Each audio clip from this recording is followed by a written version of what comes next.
Engineer versus Predator versus Human Predator. Fire and Stone Comics Explored. When you have the celebrated duo Joshua Williamson and Chris Mooneyham as the writer and illustrator of a miniseries that has mostly everything to do with a predator, add a human and an engineer to it, and you know for a fact that it's going to be an exciting one. Set right after the events of Alien vs. Predator, Fire and Stone, Williamson concentrates on the immediate storyline despite the timeline juggling between a tad tricky and not to forget, interesting too. He gives us readers just what we need in terms of the previous storyline and continues to go ahead boldly. There's no denying that there is a larger story at work here, but honestly speaking, if you are someone who has not read the previous miniseries, or even the prologue for that matter, don't worry at all. That will certainly not stop you from getting fully soaked into what we are about to unfold here. Well, this brings us to the main content of today's video, where we will be exploring all 4 issues of Predator, Fire and Stone in detail. Mind you, it's going to be an intriguing, in-depth analysis of the comic, so you better get ready for this one. Before we go into our explanation, we have a very small request from you. If you like our content, please support us by subscribing to our channel. It's a very small click for you, but for us, it means a whole heck of a lot. So, let's get into it.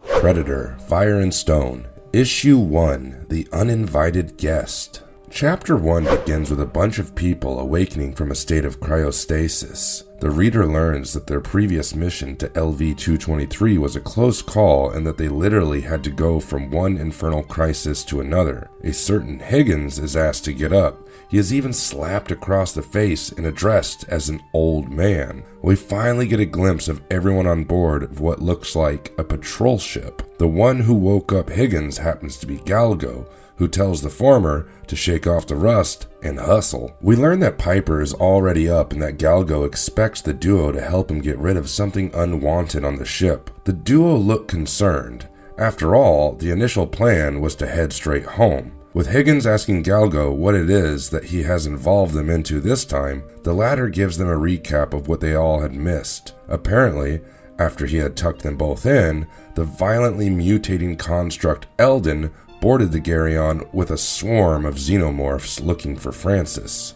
With the command ship Helios getting steered into a whole different kind of monster mash, and given the fact that they were already subjected to a generous share of aliens on their trip, Galgo played smart and detached the patrol ship Perseus from the Garyon. But eventually, he is able to figure out that a stowaway is on board of the Perseus along with them. While Galgo isn't sure of the stowaway's identity, he is determined to put down the uninvited guest. Despite the invaders' fuzzy, fading signal, Piper is convinced of taking care of things, but with him loading his rifle, Galgo tells him, as well as Higgins, to use stun baton-like devices instead of their firearms in order to protect the ship that he already addresses as his baby. And as for himself, Galgo is seen clinging to an engineer gun that he previously discovered on an engineer ship. He calls the weapon their meal ticket and tells the duo that while he will not be using it, he will most certainly be keeping it with him. It is also around the same time that the stowaway is seen making use of his thermal imaging ability on the trio to assess them. Galgo tells Piper to split up and go down the main corridor, or in other words, to the place where the signal first popped up before it became fuzzy and ultimately faded. The plan is to flank the stowaway from both sides. With Galgo and Higgins sticking together,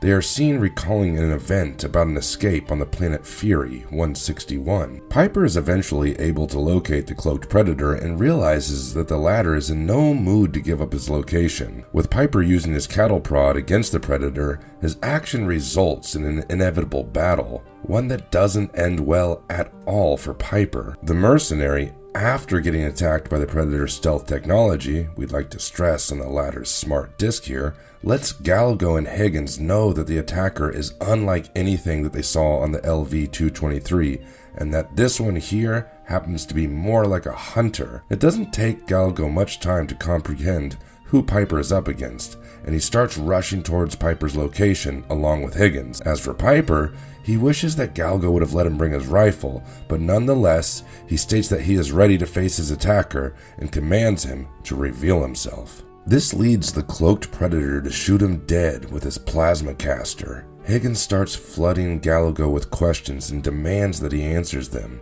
Of course, Galago has his own agenda and tells Higgins just to follow him. They come up in front of an airlock, which happens to be where the Predator was last detected. Galago has Higgins enter the airlock while engaging with him in conversation and telling him to remember the one time that they ditched some miners on the dark side of the moon. But with Higgins inside the airlock, Galago locks him in from the outside, and no points for guessing here, intends to use Higgins as bait for the Predator. He informs Higgins that as per the scanners, the Predator is inside the airlock with him.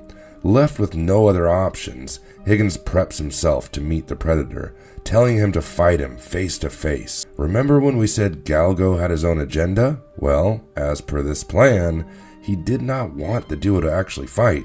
He simply wanted the Predator out of his ship. Sadly, what happened to Higgins was an act of collateral damage when Galago opened the airlock on purpose, blasting Higgins and apparently the Predator out into space. But after shutting the cargo bay doors and entering the airlock himself, Galago is shocked to realize that the Predator is still on board. In fact, as per his scanner, right on top of him. It is then that the readers, along with Galago, get a first glimpse at Ahab. What follows is a brief battle between the duo, which ends up with Ahab trapping Galago with his net gun. But then something changes in Ahab's mind.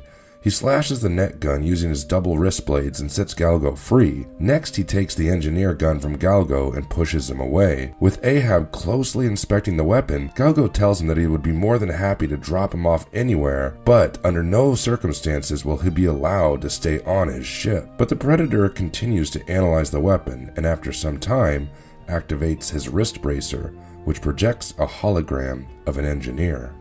Issue 2. Far Away from Home. Chapter 2 begins with an expansive view of the Cos Borealis system from the planet UE-753. We are in the year 2107 and it is day 4 of some hunt. The descriptive panel also shows a voiceover in an alien language, and soon we find 2 tetrabrachial humanoids. They are being scanned by a certain someone using the thermal imaging ability, but the humanoids get alerted of the other's presence. With one of them getting hit by some kind of blast, we are able to spot a cloaked predator. Of course, this results in a battle between the Predator and the 4-armed tetrabrachial humanoids. Now mind you, both beings seem to be on par with each other when it comes to strength, so it should not come as a surprise to you that one of the tetrabrachial humanoids easily manages to stab the Predator in the face, making him lose an eye along with a mandible in the process. But then again, in terms of their technology, the former is way too inferior as compared to the latter. The Predator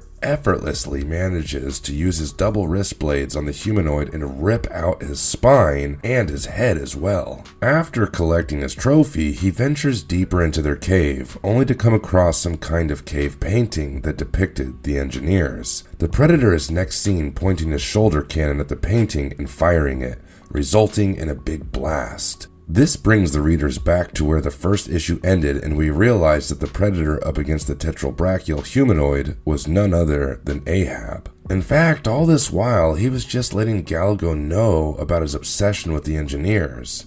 As for Galago, we find him strung up and adamant about the fact that he will not be flying the patrol ship back to LV-223. Categorically speaking, it is the last place in the universe that Galago would ever like to visit, so he tells Ahab to figure out another way to fulfill his obsession of hunting down those big blue aliens. Galago further states to Ahab that by now he has already managed to figure him all out. The fact that Ahab hasn't taken control of Perseus yet points out a very simple yet significant fact. The Predator does not know how to fly the ship, and it's pretty clear that he wants Galago alive. Well, there comes a time when the Predator has had enough of Galago's tirades and goes on the cusp of actually driving his blades through him. But then Galago comes up with an idea. Well, a deal to be more precise. Ahab sets him free, picks him up, and places him on the pilot seat of the ship. Galago is then seen taking command of the ship and heading towards LV-223. They arrive at LV-223, and Galago opens up the gates of the patrol ship for Ahab and tells him that it is the place where nightmares end up making babies. Galago wishes the Predator happy hunting, thinking that he has kept up his end of the deal while being completely oblivious to what is about to happen next. There is just no way Ahab would have let Galgo leave from there. He did have his own plans, and so with the latter telling the former to follow him, argument escalates between the duo. But Ahab gets a hold of Galgo's right hand, puts it on his gauntlet, and links him with Ahab's wrist bracer, thereby tethering him with some kind of laser beam. Galgo is left with no choice but to accompany Ahab. With them venturing into the forest, Galgo tells Ahab that he came across an engineer there before. Addressing the place as a cesspool of pissed-off monsters, he asks Ahab to give him back his gun. They stumble upon a pile of dead xenomorphs, and then some more. Galgo tells Ahab that the whole thing happens to be the handiwork of an engineer. But suddenly, they get attacked by two mutated creatures. As Galgo prepares to run, he is beyond shock to find Ahab is not moving. With one of the creatures charging right at Ahab, Galgo demands that he gets unchained right away, but Ahab simply springs up, something that lets Galgo leap up as well thanks to the laser link. While Ahab is able to pierce the combi stick into the skull of one of the creatures, the other one is seen charging at them. Galgo and Ahab together are able to take down the creature by forming a laser loop and decapitating it. With Galgo telling Ahab that he should have never come back to this cursed planet, he comes face to face with Angela Foster, the captain of the Geryon, and the fellow crew members Chris and Jill. The trio still very much alive on LV-223 despite Galgo abandoning them on the alien-infested moon. Issue 3, Home Sweet Home. Chapter 3 begins with another flashback. The readers are taken back to November 6, 2216 in the Wolf 424 system. Angela's voice is heard from inside the Geryon. She is trying to reach out to Galgo asking him where he is. We learn that they have been successful in saving a surviving crew. Galgo, on the other hand, tells Angela to wait because he has to check on something. Angela informs him that the ship's core is melting down, and if they do not make it back to the Geryon within 60 seconds, she has to leave him behind. Galgo tells her to keep the door open for him and is seen running towards a certain direction. We learn that he is heading towards a cabin, one that he heard is stuffed with piles of cash. But with Galgo blasting the door open to lay his hands on the riches, he discovers a few more members of the crew hiding inside. As disappointed as Galgo was from within, he takes them back to the Geryon minutes before the whole place fell apart. Angela is seen to be extremely pleased with Galgo's action and actually calls him a hero. With her stating to Galgo that she is glad to know that he will always be there to save them, he assures them that he always will. Well, this brings us back to where the second issue ended. Ahab is seen charging towards Angela and the rest of them. Galgo screams at Angela and tells her to run. He is also seen holding onto his wrist gauntlet and in a way, holding Ahab back. Angela tells Chris and Jill to head back to the camp and that she will catch up. The readers learn about her making a vow that nobody else would die on her watch and that she plans on sticking to it. Coming back to Galgo, he is seen reminding Ahab of how the leash works both ways and also telling him that Angela is a friend and that he will not harm her. Angela is quite surprised and asks him about the current mess that Galgo has dragged into her life. Of course, Galgo attempts to wheedle her, but that ends up earning him a big old solid punch instead. Well, it is only fair since he did leave her and the crew there for dead. With Galgo telling Angela that he did what was necessary, she asks him if bringing in a predator is his version of a rescue mission. When Galgo tells her that it's not quite so and that it's a long story, Angela tells him that she'd like to hear it on the way back to camp. After Galgo is done filling her in with all the details, Angela tells him that now that he is finally here, they can all take patrol ship and get the heck out of this place. Galgo informs her that they can't, and he tells her about Ahab and his obsession with the engineers. Angela tells Galgo that she has seen the engineers and that they are in some kind of a cleansing spree, purging the whole place of black goo monsters as well as the xenomorphs. With Angela taking them inside of a cave, Galgo asks her if the xenomorphs come up there. Angela says that she has no idea as to why the aliens seem to leave the caves and the mountains alone. Honestly speaking, Angela does not even care because her only goal now is to leave LV-223. She tells Galgo that he is welcome to stay there for the night, but she wants him gone by the morning. Galgo looks around for something that will keep him warm and asks Angela if they have any space heaters since it's pretty cold there. Angela, of course, retorts with sarcasm, telling him that he will be fine and reminds him that he's a survivor before she leaves. Ahab aims his shoulder cannon at the ground and fires, which results in a small fire. The two sit around the fire facing each other. Galgo engages in a conversation with Ahab and asks him about his scars, especially those on his face. He tells Ahab that he had also seen his comrades in arms back on the Geryon, but none of them looked as bruised as Ahab. With Ahab not ready to spill the beans, Galgo decides to be the first one to share his own story. He lowers the scarf on his neck and shows him an old scar. Galgo tells him how he had rescued two families on a fancy cruise spaceship from a group of pirates possessing flamethrowers. Galgo looks at Ahab and tells him that it is his turn now. Pointing towards a deep scar on his leg, he asks him about it. Ahab activates his wrist bracer and shows him a hologram of a huge bipedal beast. Galgo is pleased with Ahab's story and he falls asleep. He is woken up by Angela the next morning, who shows him the path that he should be taking. Both are seen venturing deep into the jungle when Galgo comes up with a plan of drawing out the engineer using bait. Upon seeing two rhinoceros-type monsters in front of them, Galgo tells Ahab that they just need to capture one of the animals alive and then bring it to a clearing where they can spot the engineer from a distance.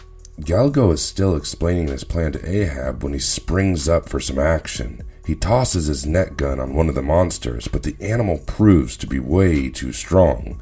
Not only is it able to set itself free from the net gun, but it also manages to hurl away Ahab. Galgo tells Ahab to stay down.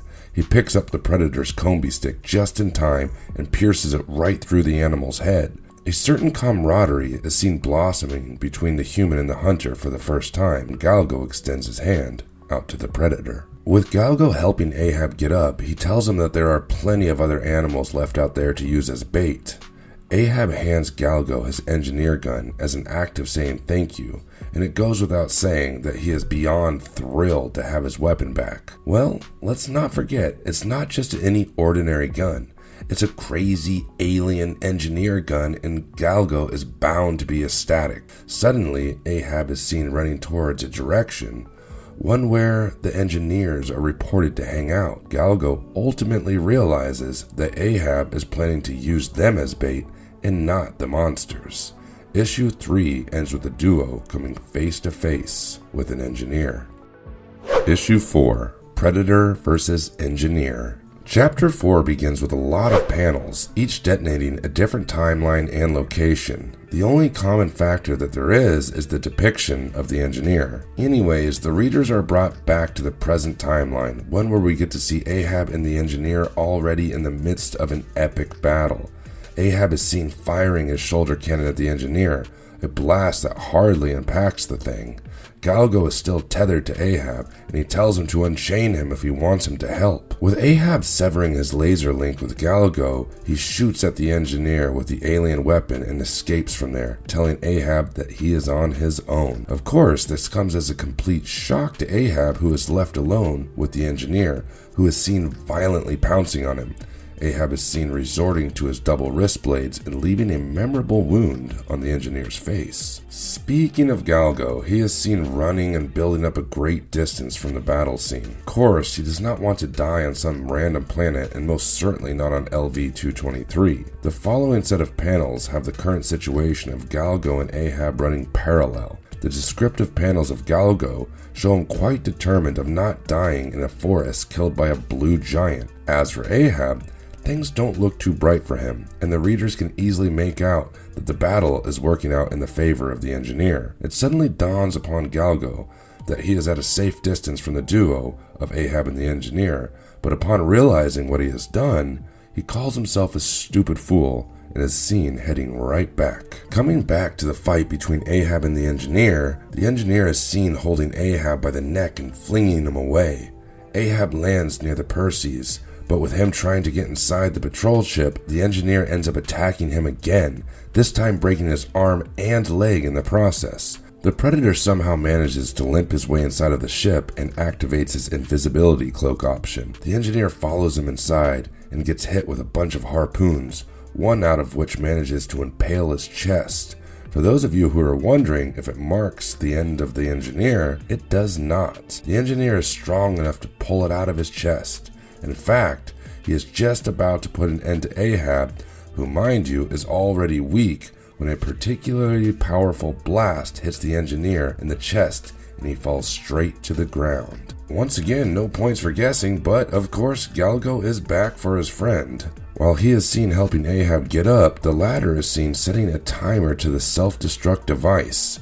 Galgo is quite familiar to the sound and helps Ahab get away as far as possible from the patrol ship. The engineer is seen to be alive and trying to reach out for the device when Perseus ends up getting exploded to pieces. Galgo realizes that he will be stuck in this cursed planet for a long time now, but then accepts his fate, calling the place his personal hell. Ahab is seen walking towards the wreckage, with Galgo asking him where he is going. The former hears his name being called out.